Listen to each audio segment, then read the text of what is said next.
Wow! First time ni Bebe itong kainin. Wow! Ang galing!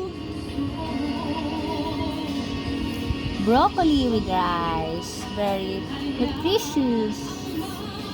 Wow! Galing nga. Very good.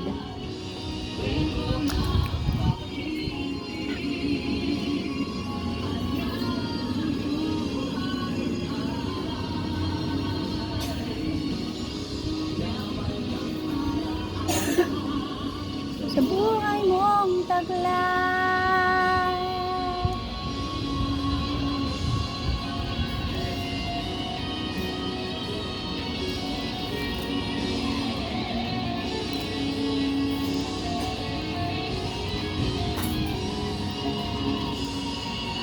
Lumipas man ng panahon,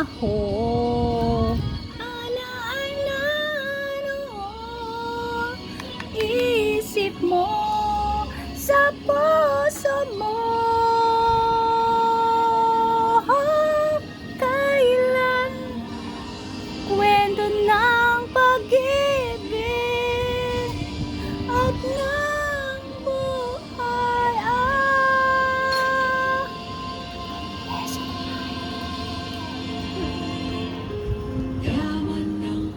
Very good. Delicious. Delicious.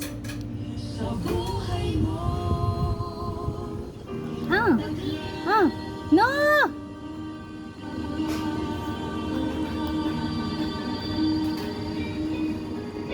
Wow, ang galing. Very, very good. Yeah. No, Yasi. Ayos ka tayo. Ayos. Yeah. Walang permanente. Kahit ang pagkakaibigan ay natatapos sa isang pagkakamali. Ang matagal na samahan at respetong binigay sa isa't isa ay posible na rin mawala ng silbi. Ikaw kabarangay, sa anong paraan nasira ang tiwala mo sa iyong kaibigan? Dear Papa Dudo, magandang araw po sa iyo at sa mga nakatutok sa inyong programa. Madalas ko po kayong napapakinggan sa live in ninyo sa Facebook page ng Delicious. 97.1. Broccoli with rice. Hindi na lamang po ako sa pangalan Naya. Very healthy for baby. Ng isang casino dealer.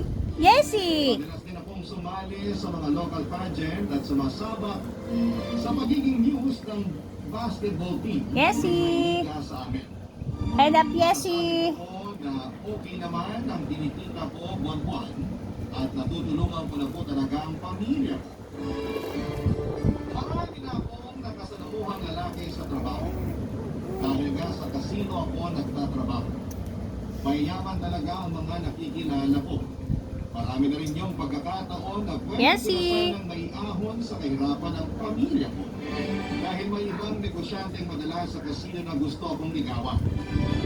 Ooh, delicious. Sa kanila, Yeah. ay hindi na kailangan pang magtrabaho. Dong, Pero nakapahinog ka na. hawakan ako Kumain ka na. prinsipyo. Kung yayaman man ako ay gusto ko na pinaghirapan Ang ko hinog talaga ng yun. kamay bago kumain. Hindi galing sa pinaghirapan ng ibang tao. Kapalit ng katawan Yesi. at kalayaan mo. Aaminin ko na tempting yung mga offer nila, pero alam ko rin naman Yesi. hindi sila yung tipo ng lalaking seservisyo Head up, na Yesi. katulad ko. Yesi.